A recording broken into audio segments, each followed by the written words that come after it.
wabarakatuh. Alhamdulillahilladzi anzala ala 'abdihi kitaba wa lam yaj'alhu iwaja. Asyhadu an la ilaha illallah wahdahu la syarika lah, innama huwa ilahul wahid. Allahu la ilaha illa huwa rabbul 'arsyil 'azim. Allahu la ilaha illa huwal hayyul qayyum. Allahu la ilaha illa huwar rahmanur rahim. Qala rabbi shrah li sadri wa yassir li amri wa hlul 'uqdatam min lisani yafqahu qawli waj'alni waziran min ahli. Segala pujian hanya milik Allah, dan kita semuanya memuji, kita semuanya memohon pertolongan, dan kita semuanya memohon ampunan kepadanya. Kita berlindung kepada Allah dari kesesatan jalannya setan, dan siapa yang Allah tunjuki maka tidak ada yang dapat menyesatkannya. Siapa yang disesatkan Allah maka tidak ada yang dapat menunjukinya. Saudara itu yang dimuliakan Allah, semoga Allah memudahkan kita dalam memahami petunjuk-petunjuknya melalui proses pembelajaran pada majelis yang mulia kali ini. Di dalam proses belajar petunjuk Allah, maka kita memerlukan seorang pemandu ataupun seorang guru. Guru berperan penting di dalam membimbing, di dalam mengarahkan dan memberikan pemahaman yang lebih mendalam tentang ajaran-ajaran agama. Seorang guru yang baik akan membantu murid-muridnya untuk memahami dan mengamalkan ajaran-ajaran Allah dengan benar. Maka guru diharapkan dapat menjelaskan ayat-ayat Al-Quran secara lebih detail, kontekstual, sehingga muridnya dapat memahami maknanya dengan benar. Seharusnya guru juga dapat memberikan contoh bagaimana mengamalkan ajaran agama di dalam kehidupan sehari-hari. Ketika seorang murid mengalami kesulitan di dalam memahami ataupun mengamalkan ajaran agama, maka guru dapat membantu mereka mengatasi kesulitan tersebut. Itulah peran guru yang ideal, sehingga dapat dijadikan sebagai uswatun hasanah bagi para murid-muridnya atau para pengikutnya. Dan di dalam Islam, mencari ilmu itu diwajibkan, dan mencari ilmu yang benar memerlukan bimbingan dari seorang guru. Maka guru yang baik akan membantu muridnya untuk mendapatkan petunjuk Allah dan membantu muridnya mendapatkan bimbingan menjadi hamba yang lebih baik.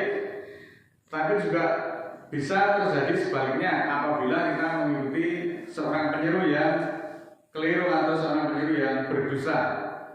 Surat ke-29 ayat 12, A'udzubillahi minasyaitonir rajim, bismillahirrahmanirrahim.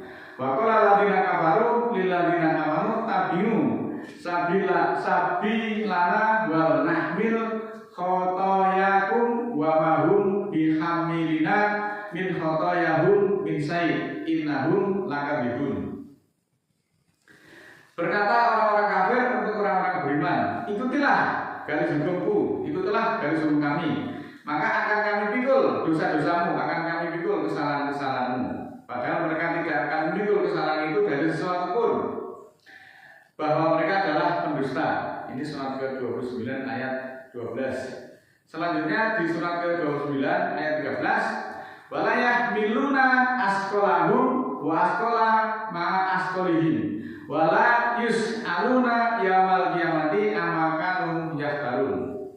Mereka akan memikul beban-beban mereka dan beban dari orang-orang yang disesatkan bersama beban-beban mereka. Dan mereka akan ditanyai pada hari kiamat tentang apa-apa yang mereka ada-adakan. Surat Al-Baqarah di dalam surat ke-2 ayat 44, atakmuruna nasa bil birri wa tansawna anfusakum wa antum tatlunal kitab afala taqilun. Apakah kamu menyuruh manusia untuk berbuat kebaikan, tetapi justru kamu melupakan dirimu sendiri, dan kamu menganalisa kitab? Apakah kamu tidak berakal? Penyeru itu perlu konsisten. Berarti orang yang menyerukan atau menyuarakan sesuatu, baik itu ide, ajaran, atau bahkan ajaran agama, maka dia perlu bertindak secara konsisten sesuai dengan apa yang mereka serukan. Konsistensi ini menjadi sangat penting untuk menjaga kredibilitas dan efektivitas dari pesan yang disampaikan. Jika seorang penyeru tidak konsisten, maka pesan yang disampaikan itu bisa kehilangan makna dan dampaknya juga akan berkurang. Apalagi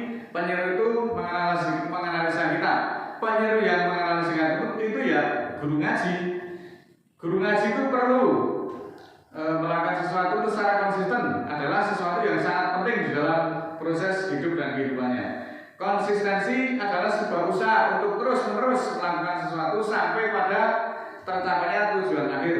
Maka sikap atau sifat yang gigih dan rajin ini dapat menjadikan seorang yang mulanya itu biasa-biasa saja menjadi orang yang luar biasa karena bimbingan ataupun petunjuk dari seorang guru tadi. Namun di dalam hal ini apabila seorang penyeru tidak konsisten, maka dia akan kehilangan makna terhadap apa yang disampaikan. Dia juga akan kehilangan kredibilitasnya sebagai seorang penyeru atau seorang guru atau bahkan seorang pemimpin. Bahkan Allah marah kepada orang-orang atau oknum seperti itu sampai ada pertanyaan, apakah kamu tidak berakal? Jadi memerintah kebaikan tapi justru dia tidak melaksanakan, padahal dia itu menganalisa kitab, itu dianggap orang yang tidak berakal. Konsistensi ini berarti menyampaikan pesan-pesan ayat secara terus-menerus, tidak terpengaruh oleh situasi ataupun godaan yang ada dengan cara yang baik dan benar. Maka selanjutnya juga jauh dari motif keuntungan pribadi. Ketika seorang ustadz mencampur aduk antara ayat-ayat Al-Quran dengan kepentingan bisnis untuk kepentingan pribadi, maka hal ini dapat menimbulkan berbagai dampak negatif, baik kepada diri seorang penyeru itu sendiri, kepada ustadznya, ataupun kepada para pengikut-pengikutnya. Dampak selanjutnya akan mencakup hilangnya kredibilitas, kemudian rusaknya citra agama, serta potensi penyesatan dan pemanfaatan umat. Dalam perspektif agama, tindakan mencampur aduk ayat dengan kepentingan pribadi dianggap sebagai perbuatan yang dosa dan dapat mendatangkan Allah, dapat mendatangkan azab Allah. Surat ke-26 ayat 109, wa ma as'alukum alaihi min ajrin in ajriya ila ala rabbil alamin. Dan tidaklah aku meminta upah padamu atas dakwahku, atas seruanku, bahwa upahku kecuali atas Tuhan semesta alam. Ayat ini sebetulnya secara terang-benderang menerangkan bagaimana semua nabi, semua rasul, termasuk ini ayat ini di perang disampaikan oleh Nuh, semua nabi dan semua rasul itu tidak pernah mengkomersialisasikan ayat. Tidak pernah ada nabi atau rasul itu meminta upah atas dakwahnya, atas seruannya. Maka mencampur aduk antara agama dengan bisnis dapat menjadikan bentuk eksploitasi terhadap umat. Ustaz mungkin memanfaatkan ketakwaannya dan kepercayaannya kepada umat untuk kepentingan pribadi tanpa memperdulikan penderitaan ataupun kesengsaraan dari para murid-muridnya. Ini menjadi perhatian tersendiri buat kita semuanya.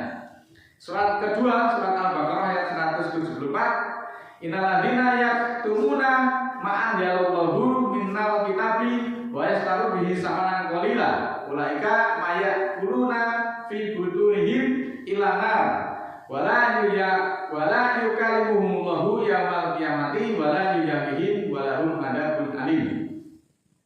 Sesungguhnya orang-orang yang menyembunyikan apa yang Allah turunkan dari kitab dan menukar dengan nilai yang sedikit, itulah yang tidak memakan di dalam perutnya kecuali api. Dan Allah tidak akan berbicara pada mereka pada hari kiamat, dan Allah tidak akan mencerdaskan mereka, dan bagi mereka siksaan pedih. Selanjutnya, mari kita perhatikan surat ke-10 ayat 72. Fa in tawallaitum faman sa'altukum min ajrin in ajriya ila Allah wa umirtu an akuna minal muslimin. Jika kamu berpaling, maka aku tidak meminta upah kepadamu, bahwa upahku hanyalah atas Allah, dan aku diperintah agar aku termasuk muslimin. Ayat-ayat ini merupakan peringatan keras bagi orang-orang yang menyembunyikan kebenaran yang diturunkan Allah di dalam kitab, termasuk di dalam Al-Quran dan kitab-kitab sebelumnya, dan menukar dengan keuntungan dunia yang sedikit. Ini artinya apa? Itu gelem nyampekin, itu nek ana opahe kalau ada honornya. Ini merupakan bentuk eksploitasi terhadap murid-muridnya.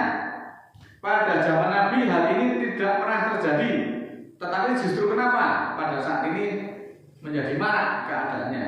Ini pemikiran buat kita semuanya. Mereka yang melakukan itu diancam dengan siksa neraka yang pedih. Dia tidak akan memasukkan di dalam perutnya kecuali api. Dan juga nanti di hari kiamat itu tidak diajak bicara oleh Allah dan tidak akan disucikan dari dosa-dosa mereka. Oleh karena itu mari kita semuanya untuk berpikir jernih. Perhatikan ayat-ayat berikut, surat ke-36 surat Yasin ayat 21. Itabiu malais alukum ajron wahum muhtadun. Ikutilah yang tidak meminta upah kepadamu dan mereka mendapat petunjuk. Maka ayat ini menjelaskan yang patut kita contoh itu orang-orang yang seperti ini. Mereka itu benar-benar berjuang pada jalan Allah tanpa mengharap imbalan materi dari para murid-muridnya. Maka pertanyaan adalah, di mana kita itu akan menemukan orang-orang yang seperti itu? Karena faktanya hampir semua penyeru, hampir semua ustadz, hampir semua guru ngaji itu justru memperdagangkan ayat-ayat dengan berbagai argumen. Bahkan mencampurkan aduk ayat itu dengan kepentingan bisnis. Ya, kalau bisnisnya berhasil, kalau bisnisnya gagal, maka justru akan menambah sengsara bagi para pengikut-pengikutnya. Lalu apakah mereka mau bertanggung jawab atas kejadian ini? Surat ke-14 ayat 21 lebih lanjut menjelaskan, mereka menghadap untuk Allah semuanya, lalu berkatalah orang-orang yang lemah untuk orang-orang yang sombong, bahwa kami telah mengikutimu, maka dapatkah kamu menolong pada kami dari sisa Allah tentang sesuatu? Mereka menjawab, kalau ada petunjuk Allah pada kami, tentulah kami akan menunjuki kamu. Sama saja atas kita ini, apakah kita mengeluh atau bersabar, tidak ada bagi kita untuk memperhitungkan. Ini terjemahan dari surat ke-14 ayat 21. Antara seorang yang lemah itu para murid-muridnya itu berdebat dengan orang yang sombong, yaitu gurunya. Nah, karena muridnya itu sudah sepenuhnya mengikuti gurunya, tetapi ternyata mereka mendapatkan siksaan. Surat Ibrahim 21 ini juga menjelaskan tentang kondisi manusia di hari akhirat nanti, khususnya mereka yang mengikuti para pemimpin-pemimpin yang sesat. Mereka saling menyalahkan dan menyesali perbuatan-perbuatan mereka di dunia. Pengikutnya akan menyalahkan pemimpinnya karena telah menyesatkannya, sedangkan pemimpinnya akan berlepas tangan, tidak dapat menolong mereka dari azab Allah. Ayat ini juga menegaskan antara guru dan murid itu sama-sama mendapatkan kerugian atas tindakan masing-masing. Maka para pemimpin-pemimpin akan berlepas tangan dan menyalahkan pengikut karena mereka telah mengikuti langkah-langkah mereka. Mereka juga menegaskan bahwa mereka tidak memiliki kekuasaan untuk memaksa siapapun untuk mengikutinya, bahwa pengikutnya lah yang seharusnya bertanggung jawab atas pilihan mereka sendiri. Ayat-ayat itu juga menekankan pentingnya bahwa kita harus jeli di dalam memilih pemimpin baik dan benar yang mengikuti sesuai jalan ayat-ayat Al-Quran. Ayat ini juga mengajarkan tentang tanggung jawab individu atas pilihan dan perbuatan masing-masing.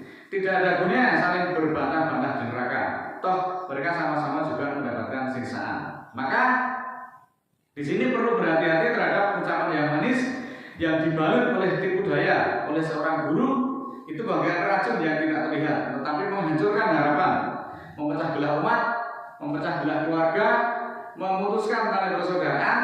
Kata-kata manis yang penuh dengan muslihat yang tersembunyi itu bagian pedang yang tajam yang menimbulkan goresan luka yang sulit untuk dipulihkan. Oleh karena itu marilah kita berhati-hati terhadap lidah yang lembut yang mempunyai niat untuk menjerumuskan atau menyengsarakan, apalagi menyengsarakan pengikut-pengikutnya. Yang ada selanjutnya hanya saling berbantah, saling mengumpat, sumpah serapah, caci maki antara guru dan murid, tidak ada tanggung jawabnya. Surat ke-6 ayat 82, Alladzina amanu walam yalbisu imanahum bidzulmin ulaika lahumul amnu wa hum muhtadun. Orang-orang yang beriman tidak memakai keimanan mereka dengan kedzaliman. Itulah yang atas mereka keamanan dan mereka mendapatkan petunjuk. Muslimin, muslimat yang dimuliakan Allah, penting untuk diketahui bahwa mencampur aduk antara keimanan dengan kedzaliman dan memanfaatkan ayat-ayat Al-Quran untuk berkamuflase seperti orang baik, kemudian dengan sengaja menggunakan pengaruhnya yang akhirnya menyengsarakan semuanya, baik itu pemimpin maupun pengikutnya, sama-sama menderita dan mereka saling berbantah di dalam neraka pelajaran yang sangat penting. Jangan sampai kita itu taklid buta, mengikuti sesuatu itu taklid buta. Yang mengajak gurunya pasti benar. Dan kita juga tidak diperbolehkan melakukan kultus secara individu. Ini gambaran di akhirat seperti ini. Orang yang mengikuti yang salah itu nanti berbantah-bantah di neraka. Kejadian di dunia juga bisa berlaku. Kalau kita bisa melihat kasus-kasus yang selama ini, toh antara penyeru ataupun guru ataupun leader yang mengajak para murid-muridnya untuk berbisnis dengan dibalut ayat-ayat Al-Quran, ketika mereka kemudian terjadi kegagalan, gagal bayar, maka mereka juga tidak bertanggung jawab dan mereka saling menyalahkan. Ini terjadi di dunia yang akhir-akhir ini mungkin juga dialami oleh saudara-saudara kita, termasuk saya juga mengalami hal-hal seperti ini. Maka kita hendaklah berhati-hati. Marilah kita mencari guru itu yang sesuai yang diarahkan di dalam Al-Quran. Seperti apa? Betul-betul guru yang mau memimpin umatnya menuju jalan Shiratal Mustaqim, bukan untuk memperkaya diri, bukan untuk kepentingan individu seperti yang saat ini baru viral. Mudah-mudahan Allah ridho atas perjuangan kita pada kali ini dan marilah kita senantiasa memohon ampunan kepada Allah. A'udzubillahi minasyaitonirrajim. Bismillahirrahmanirrahim.